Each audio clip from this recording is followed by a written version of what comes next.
বাংলাদেশের মাননীয় মন্ত্রী অ্যানি সাহেব এবং পূর্বতন আইন উপদেষ্টা আসিফ নজরুল সাহেব, এখনো সময় আছে। আপনাকে দেশটারে যদি বাঁচাইতে চান, যদি শুকিয়ে না মরতে চান, তবে আলোচনার টেবিলে আসুন, বসুন ভারতের সঙ্গে।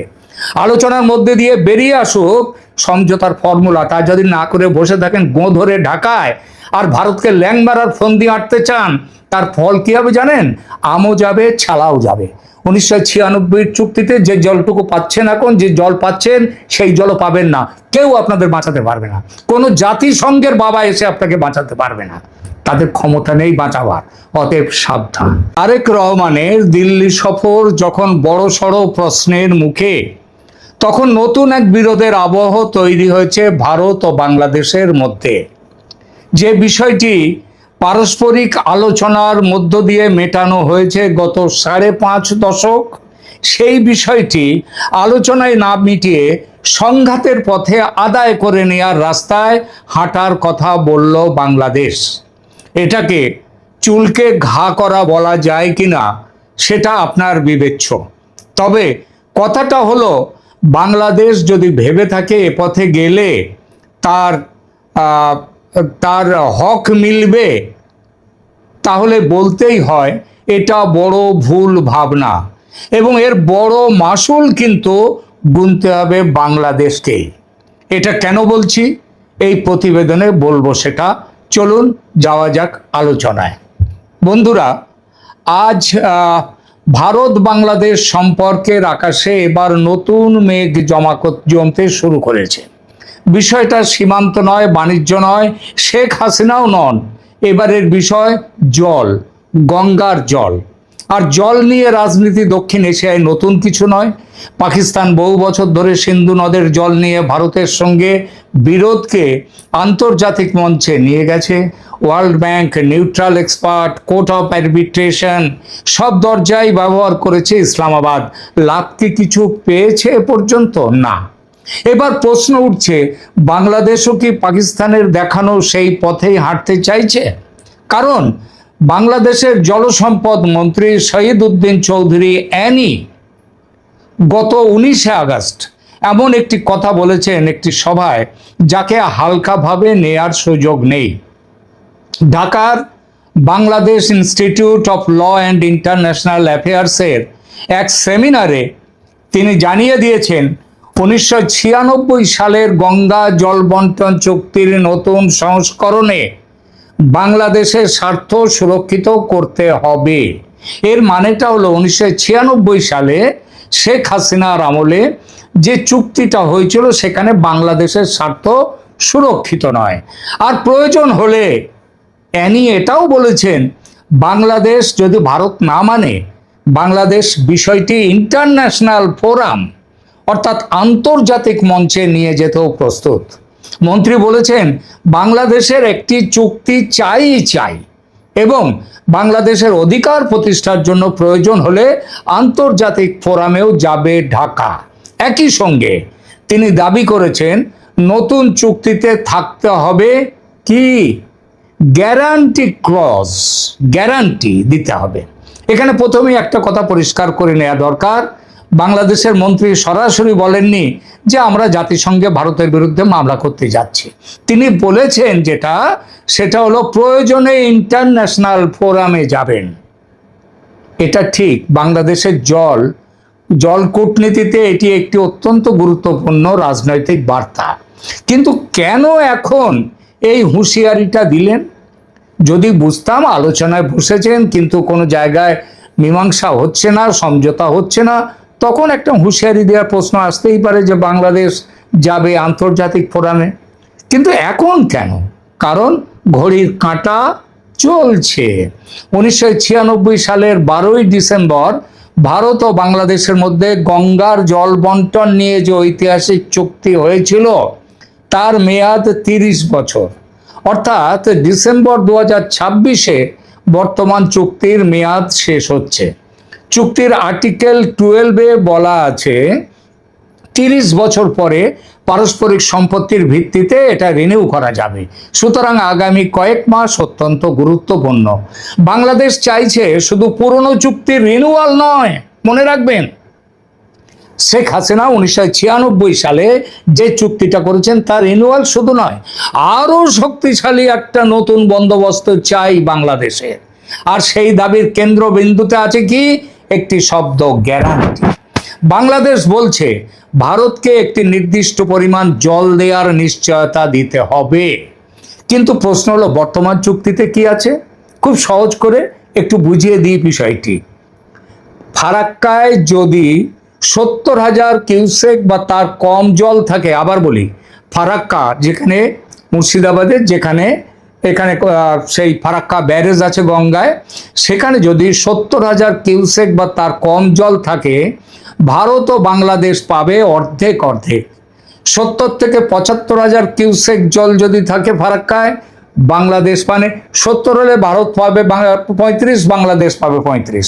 যদি 70-এর বেশি 75,000 কিউসেক জল থাকে, বাংলাদেশ পাবে 35,000 কিউসেক, ভারত পাবে বাকিটা যতটাই থাকুক। আর 75,000 কিউসেকের বেশি যদি জল থাকে, ভারত পাবে 40,000, বাংলাদেশ পাবে বাকিটা। এর সঙ্গে মার্চ থেকে মে মাসের গুরুত্বপূর্ণ সময় মানে শুখা সময়, সেখানে পালা করে উভয় দেশের 35,000 কিউসেক করে জল পাওয়ার ব্যবস্থা রয়েছে বর্তমান চুক্তিতে। আর এখানেই বাংলাদেশের আপত্তি।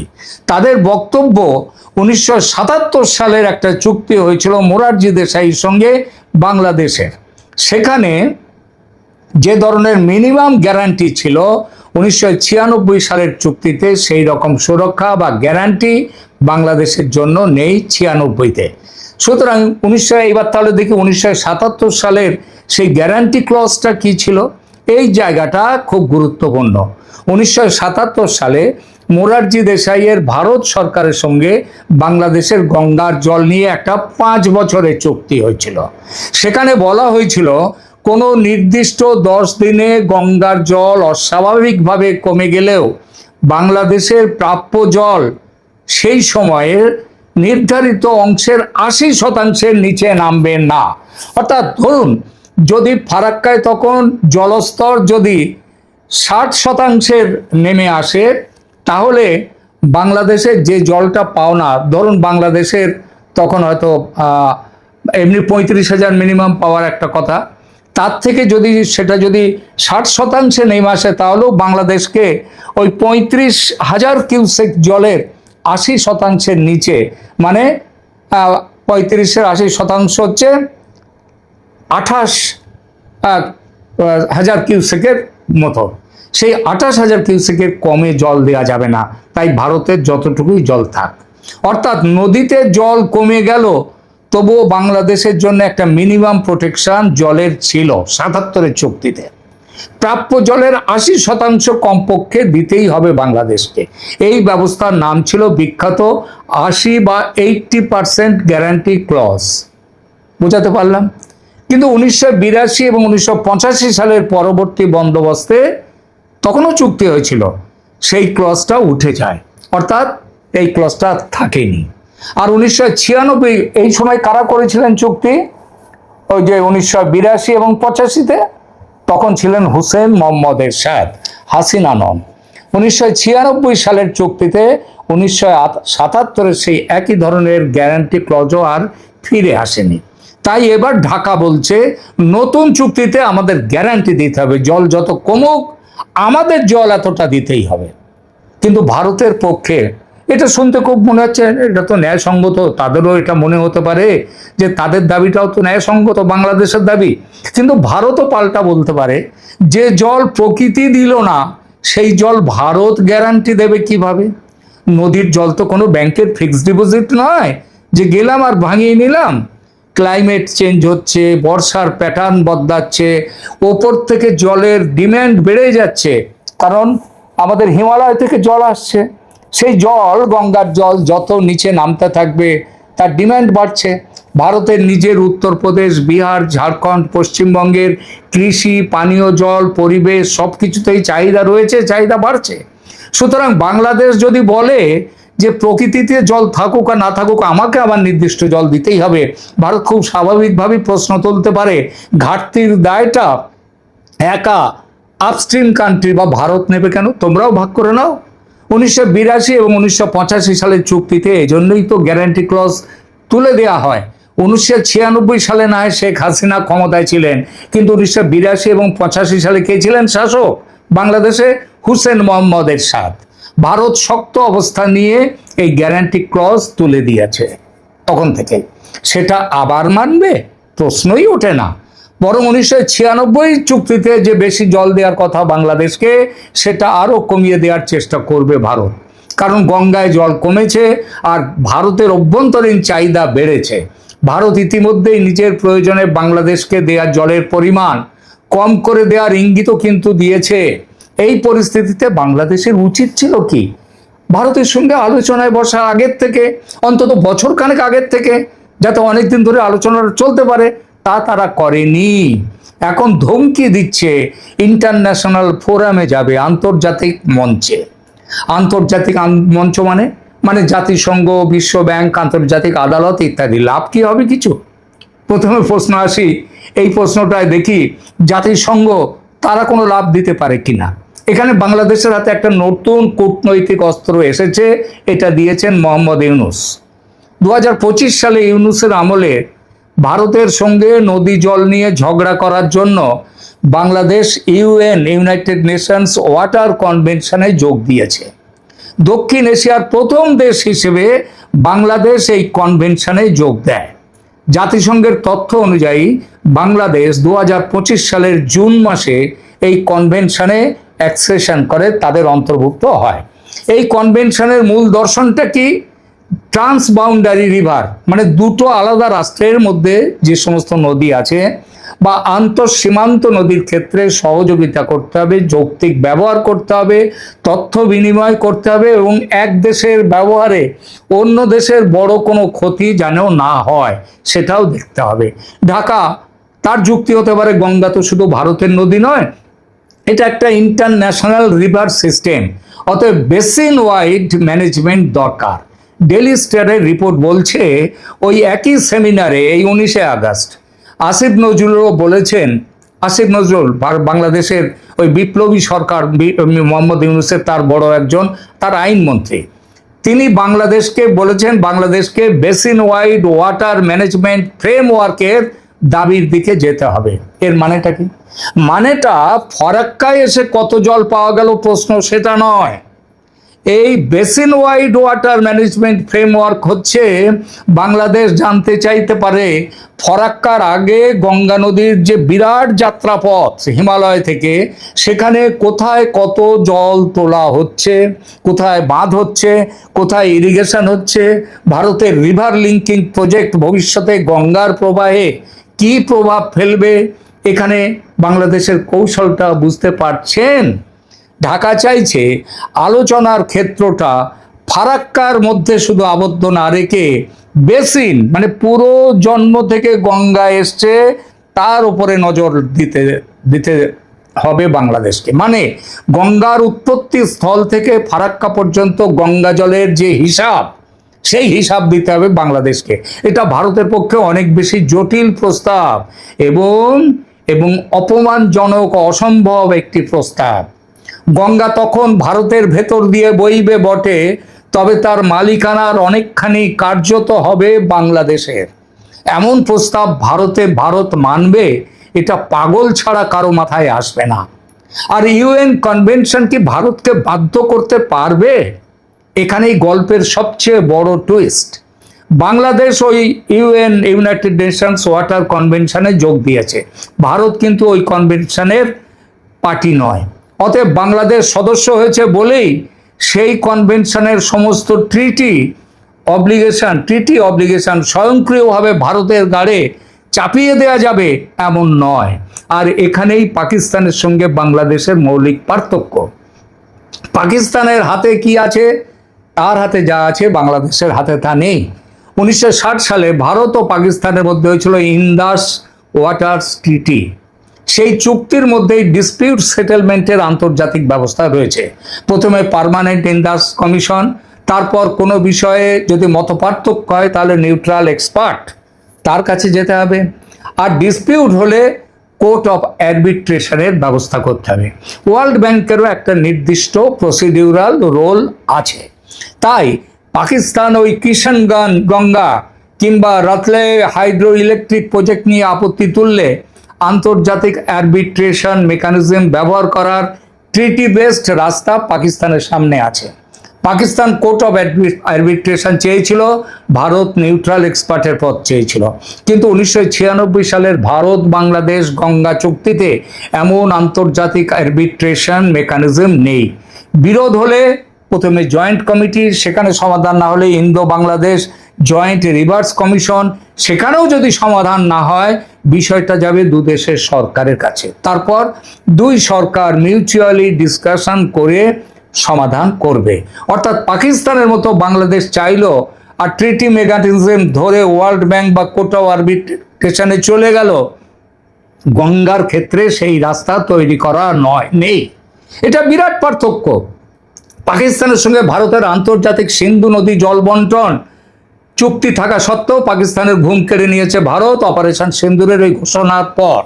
সোজা বলে দিয়েছে সন্ত্রাসের রক্ত আর জীবনের বাঁচাতে জল একসঙ্গে দিতে পারে না, মানে একসঙ্গে বইতে পারে না, অতএব দেব না তোমাদের সিন্ধুর জল।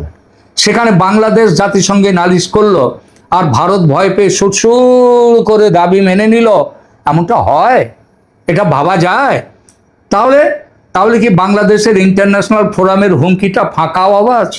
ফাঁকা আওয়াজ ওটা মোটামুটি ফাঁকাই, নাকের বদলে নরুন পাওয়ার মতো। কিংবা ওই যে কথায় আছে না, ঘরে খুব ছাড় পোকা হয়েছে, তো ছাড় পোকা মারা যাচ্ছে না, ছাড় পোকা মারতে ঘর আগুনে পুড়িয়ে দেওয়ার মতো ব্যাপার। মানে ওই গ্যারান্টি ক্লজ খুঁজতে গিয়ে কোনো রকম জলও যদি বাংলাদেশে না যেতে পারে, এমনও হতে পারে যেটা চীন করছে ব্রহ্মপুত্রের ওপরে বাঁধ দিয়ে, সেখানে ভারতের সেখানে আপত্তিতে তারা গ্রাহ্য করছে না। আবার জল না এলে ব্রহ্মপুত্রের এদের মেঘনা পদ্মা শেষ হয়ে যাবে, সেটাও তারা ভাবছে না, কারণ চীন বন্ধু, ভারত বন্ধু নয়। আর ইন্টারন্যাশনালাইজেশন মানে যে আদালতে গেলাম ভারতকে হারাতে হবে তা নয়। কূটনীতিতে আন্তর্জাতিকীকরণ নিজে একটা প্রেশার ট্যাকটিক্স। বাংলাদেশ বড়জোর কি করতে পারে? জল বন্টনকে ক্লাইমেটিক জাস্টিসের প্রশ্ন, সেই প্রশ্নে আসতে পারে। লোয়ার রিপারেন মানে একদম নিচের অববাহিকার যে রাষ্ট্র, তাদের প্রশ্ন, তাদের যে রাইট আছে সেই রাইট নিয়ে প্রশ্ন তুলতে পারে। এছাড়া এনভায়রনমেন্টাল ড্যামেজের প্রশ্ন করতে পারে, ইউএনের বিভিন্ন ফোরামে বিষয়টা তুলতে পারে, আন্তর্জাতিক জনমত তৈরির চেষ্টা করতে পারে। আর মজার ব্যাপার হলো বাংলাদেশের জন্য এই পথ একেবারে নতুন নয়। স্বাধীনতার মাত্র কয়েক বছর পর ওই 1976 সালে 75 তো মুজিবুর বঙ্গবন্ধু 15ই আগস্ট তাকে খুন করা হলো। 76 সালেই বাংলাদেশ গঙ্গার জল নিয়ে এখন যেমন মোহাম্মদ ইউনূস এবং তারেক রহমান ভারতের বিরোধিতায় নেমেছে, তখনও ওই সময় সরকার বাংলাদেশ সরকার গঙ্গার জল নিয়ে 1976 সালে জাতিসংঘের সাধারণ পরিষদের মঞ্চে গিয়েছিল, বিষয়টা তুলেছিল সেখানে। পরবর্তীতে ভারত বাংলাদেশকে আলোচনায় মিটিয়ে নেওয়ার জন্য একটা কনসেনসাস স্টেটমেন্ট হয়েছিল এবং তার পরের বছরই 1977 সালে মোরারজি দেশাইয়ের সঙ্গে চুক্তিটি হয়। অতএব ঢাকার রাজনৈতিক মহলে তখন কে ছিলেন? তখনও তার পরেও বোধহয় সম্ভবত তখন জিয়াউর রহমান ছিলেন। অতএব ঢাকার রাজনৈতিক মহলে কেউ যদি বলেন একবার ইন্টারন্যাশনাল প্রেশার কাজে লেগেছিল, আবার চেষ্টা করব, ক্ষতি কি? তার যুক্তি, তিনি তার মতো যুক্তি দিতেই পারেন, কিন্তু ভুলে গেলে চলবে না যে এবার পরিস্থিতি 1976-এর মতো নয়। আজকের ভারত 1976 সালের ভারত নয়। আজ ভারত বিশ্বের অন্যতম বৃহৎ অর্থনীতি, G20-র গুরুত্বপূর্ণ শক্তি, গ্লোবাল সাউথের প্রধান কণ্ঠগুলোর একটি। অন্যদিকে বাংলাদেশ ভারতের ডাউনস্ট্রিম নেবার হলেও তার অর্থনীতি, বাণিজ্য, বিদ্যুৎ, জ্বালানি, কানেক্টিভিটি, রিজিওনাল ট্রানজিট সব ক্ষেত্রে ভারতের সঙ্গে তাদের জড়িয়ে আছে তারা। তাই প্রশ্ন উঠবে, ঢাকা কি সত্যিই জল বিরোধকে বাইল্যাটারাল নেগোসিয়েশন থেকে বের করে জিও পলিটিক্যাল কনফ্রন্টেশনে নিয়ে যেতে চাইবে? আরো বড় প্রশ্ন, এতে বাংলাদেশের লাভ কতটা? কারণ নদীর জিওগ্রাফি বদলানো যায় না। বাংলাদেশ ভারতের ডাউনস্ট্রিমেই থাকবে, ওপরে উঠতে পারবে না। জাতিসংঘ রেজলিউশন দিতে পারে, আলোচনা করতে পারে, রাজনৈতিক চাপ তৈরি হতে পারে, কিন্তু ভারত সেগুলো নাও মানতে পারে। গঙ্গার জল শেষ পর্যন্ত আসবে তাহলে কোথা দিয়ে? ভারতের ভূখণ্ড দিয়ে, ভারতের মানসিকতার উপর নির্ভর করে। অতএব শেষ পর্যন্ত তারেক রহমান সরকারকে দিল্লির সঙ্গে বসতেই হবে, নইলে বিপর্যয়। এবার আসুন তিস্তা প্রসঙ্গে দুটো কথা বলি। তিস্তার সমস্যা আলাদা এবং আরও জটিল, কারণ তিস্তার ক্ষেত্রে এখনো পূর্ণাঙ্গ ওয়াটার শেয়ারিং ট্রিটি হয়নি। দীর্ঘদিন ধরে ঢাকা চুক্তি চাইছে, দিল্লিও বিভিন্ন সময় আগ্রহ দেখিয়েছে, কিন্তু পশ্চিমবঙ্গের স্বার্থ, শুকনো মরশুমে জলের বাস্তব প্রাপ্যতা এবং কেন্দ্র রাজ্য সম্পর্ক সব মিলিয়ে বিষয়টি আটকে আছে। আর এখানেই ভারতের ফেডারাল স্ট্রাকচার বাংলাদেশের সামনে বাস্তব সমস্যা। দিল্লি একা রাজনৈতিক সিদ্ধান্ত নিলেই সবসময় সমস্যার সমাধান হয়ে যায় না। যেমন গঙ্গার ক্ষেত্রেও বিহার সমস্যা তৈরি করেছে, ইতিমধ্যেই বলেছে বিহারের স্বার্থ উপেক্ষা করে বাংলাদেশকে জল দেওয়া যাবে না। আর তিস্তা উত্তরবঙ্গের জীবন রেখা, বাংলাদেশের যেমন দাবি আছে পশ্চিমবঙ্গের মানুষেরও দাবি আছে। তাই তিস্তার ক্ষেত্রে কোনো সাস্টেনেবল সেটেলমেন্ট করতে গেলে ঢাকা দিল্লির পাশাপাশি কলকাতার উদ্বেগও উপেক্ষা করা যাবে না। মনমোহন সিংকে ঢাকায় পাঠিয়ে মমতা ব্যানার্জি আটকে দিয়েছিলেন তিস্তা চুক্তি। লিখে রাখুন, যে পথে চলেছে ঢাকা দিল্লির সম্পর্ক, তাতে কলকাতা থেকে শুভেন্দুও মমতার পথেই হাঁটবেন, অন্তত এই ব্যাপারে তো বটেই। তাহলে পাকিস্তানের পথে বাংলাদেশ, এই তুলনাটা কতটা ঠিক? আমার মতে কৌশলগত অর্থে ঠিক, কিন্তু প্রয়োগগত অর্থে একেবারেই ভুল। পাকিস্তানের পুরনো কৌশল হলো ভারতের সঙ্গে দ্বিপাক্ষিক বিরোধে কাঙ্ক্ষিত ফল না পেলে ইন্টারন্যাশনাল মেকানিজম এবং ইন্টারন্যাশনাল ওপিনিয়ন ব্যবহার করা। সেটা সেই কাশ্মীর থেকে শুরু হয়েছে, পেয়েছে কিছু, পায়নি। বাংলাদেশের সাম্প্রতিক বক্তব্যেও সেই প্রবণতার আভাস রয়েছে। এ পর্যন্ত ঠিক। ভারতের পায়ে পা লাগিয়ে ঝগড়া করার ব্যাপারে পাকিস্তান আর বাংলাদেশ এক জায়গায় চলে গেছে, কিন্তু আইনি অর্থে এই তুলনাটা একেবারেই ভুল। কারণ পাকিস্তানের ইন্ডাস ট্রিটি আছে, বাংলাদেশের কোনো গঙ্গা ট্রিটি সেই ব্যবস্থা নেই যেখানে ইন্টারন্যাশনাল ডিসপিউট রেজলিউশন মেকানিজম রয়েছে। সুতরাং পাকিস্তান যে দরজা দিয়ে ঢুকতে পারে, বাংলাদেশ সেই একই দরজা দিয়ে ঢুকতে পারবে না। বাংলাদেশকে আগে দরজাই খুঁজতে হবে, খুঁজলেও পাবে না দরজা, কারণ দরজাই তো নেই। আর ভারত, আমার ধারণা ভারত প্রথমেই কনফ্রন্টেশনে যাবে না, যায় না ভারত, কারণ কূটনীতিটা ভারত বোঝে। দিল্লি বলবে আসুন বসুন আলোচনা করুন, টেকনিক্যাল ডেটা দেখুন, বাস্তবে কত জল আছে দেখুন, তারপর নতুন ফর্মুলা তৈরি করা যাক।